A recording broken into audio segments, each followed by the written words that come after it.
What's up, everybody, and Happy New Year. You are back 2025 with Mac and Free. I am Mac. He is Free, but our names are not important. What's going on, big dog? I mean, you see it. You're starting out with a trash can lid on, I see. Okay. Hate if you must. But 2025 is off to the good. I'm going to say Christmas was good. Benedict College in the building. We ready, baby. We back. I'm excited. Let's do what it do. What did Benedict College do? Excuse me? What 1870? And you're asking what did it do? It educated some of the greatest individuals on this planet. You see how I read it back? Yeah, I saw that. I saw it. It's planet. So it'll sink in. But with that being said, ladies and gentlemen, speaking of what did they do, Drake did a thing, and he dropped a Dick's record called Fighting Iris. Now, I have not heard all of it, unfortunately for me, because I'm just learning that he did a thing. But Free has heard all of it. Free, what you think of Drake? I think it was clever. You could tell it was just bare minimum. It wasn't like mixed or put together. It was just let me get this off right now and get it out. But the key is that most of it is just talking about those we believe to be brothers and comrades who switched it up on him, and he calls out Kendrick or takes those subliminal shots, and many believe he was taking shots at Yo Boy, because you were LeBron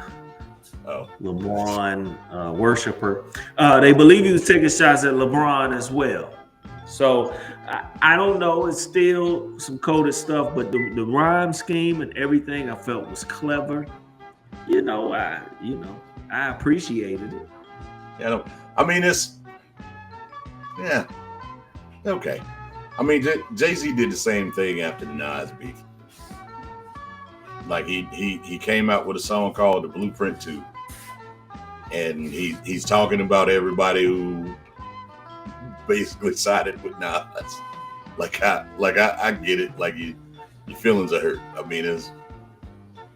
Jay-Z said, "Can't y'all see these fake? The rap version of TD Jakes prophesizing off your CDs and tapes won't give you a crumb off the little bit that he makes, and this is with whom you've all placed your faith." Like he's not talking to Nas. That's clear about that. He's definitely not talking to Nas. And from what I have heard, not only does it sound like he's not talking to Kendrick necessarily, but everybody who sided with him. It also sounds like he did it in the Walmart bathroom while he was picking up some chips or something, man. Because it's like I don't know what's wrong with the quality of it, but it sounds like he was like, "No, I got it now." I think it's brilliant. Like, well, get in the studio. Nah, I'm gonna do it in the car on the way there. Because I think it's brilliant. I think it's brilliant. You talking about the bad quality of it? Yeah. But see, here's the thing though. Right? We get so used to things being scripted and polished and stuff. And I think he was more about focusing on the message of it.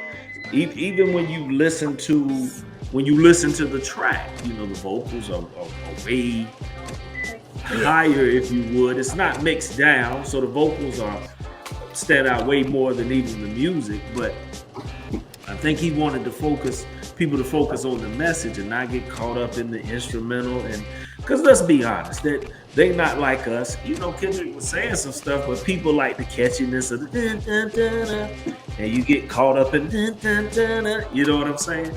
So I think he wanted to deliver something that was raw, uncut, unstepped on, for those that do that it would keep the focus on what he was trying to convey with the message. Yeah. I like it. I like stuff that's off the beaten path anyway. That's just me. I don't need everything all polished up. You know what I'm saying? I mean, for the people who are gonna take this and call me a Drake hater, let me go ahead and dispel that rumor now. I'm still a Drake fan. He just lost the battle.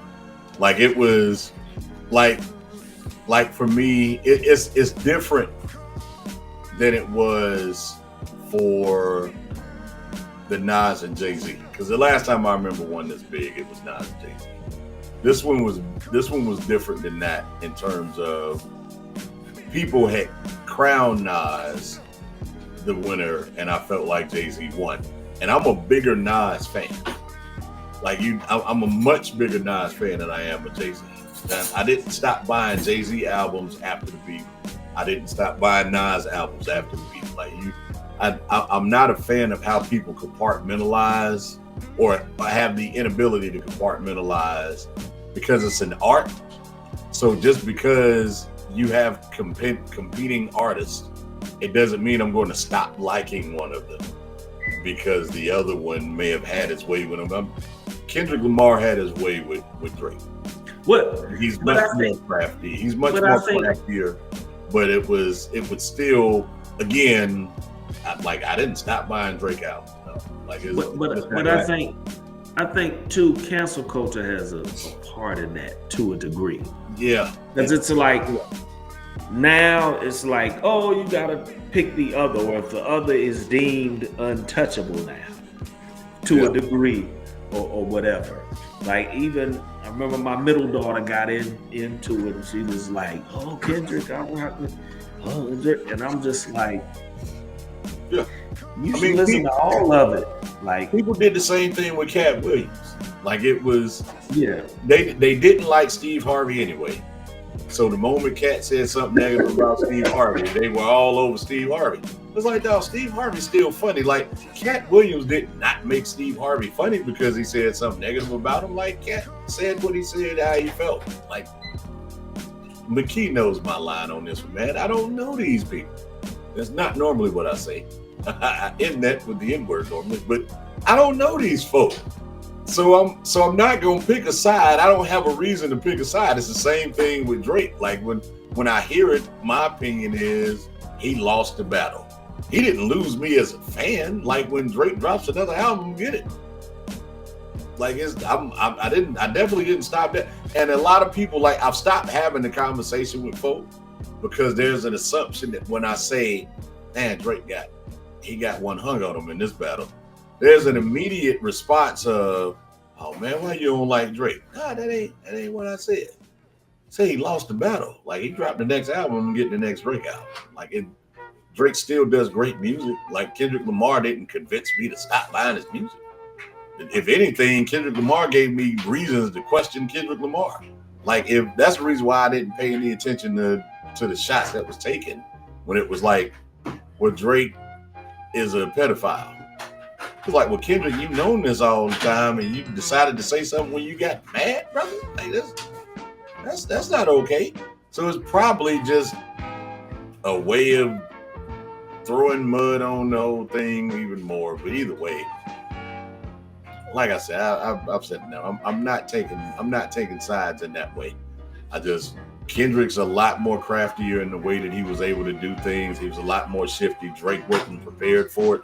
Like it was more or less, and tell me if you agree with this or not. It was more or less like when Drake had the other beats with other people, they didn't quite respond in that way. And it was almost as if he just wasn't prepared for the Kendrick Lamar response. Okay, and that's what got him in a little quandary to me. Let me throw a wrench in all this. Go ahead, because I might need some explanation, man. So please tell me, because to the point of Kendrick saying this stuff, and you're like, well, if you know this, why you ain't say it? How much of it is true? Right? We can ask. So then we say, well, how does one win this battle? Because my thing is, it got a little personal. Very. Okay, those things can It's very personal. but it's like, okay, if it's nothing that's verifiable, okay, it's clever. But I want to say this. I thought Drake was genius when he did the AI voices. I don't know how people didn't like that. I thought it was clever. You had West Coast, like they how was that not considered clever or different? Was he the first to do that with the AI voices? I'll be honest with you, I didn't like the AI voices. Oh man, but that was, to me, that was brilliant. But I mean, I ain't on their stuff like that. Maybe I'm missing something. But I think both are clever and they did different things. I really just like it, you know, when everybody says, you know, Ether versus Super Ugly. But really, like, both of them still were successful. Like, who really loses? No, we all win. We said this about some beefs in the past. So that's why I'm saying, do we put more on these things than just entertainment? Because Jay-Z still went on to sell millions and millions of albums. Absolutely. Did he really get Ether? Yeah. Now, if you saying track for track, diss track, yeah, Ether was better. But then it's like, how do we classify a winner? It's whoever has the larger fan base. And I think it's safe to say, and that's the reason why the Drake Kendrick one this time was so interesting, because Drake undoubtedly has the larger fan base, but Kendrick has the wider net of respect. That's kind of what it exposed, because there were people that would just respect Kendrick so much they were just like, nope, he's the winner. And it was very difficult to see it any other way after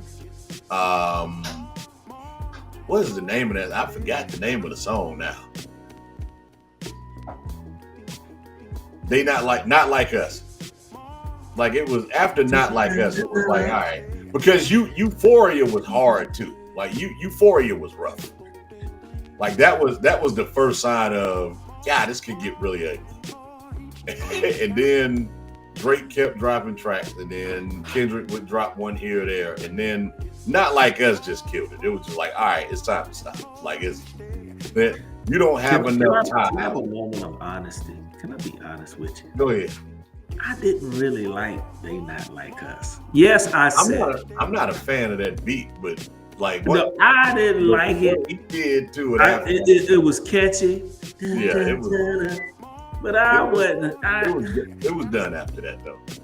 Like, it was. And I'm gonna tell you why. Go ahead.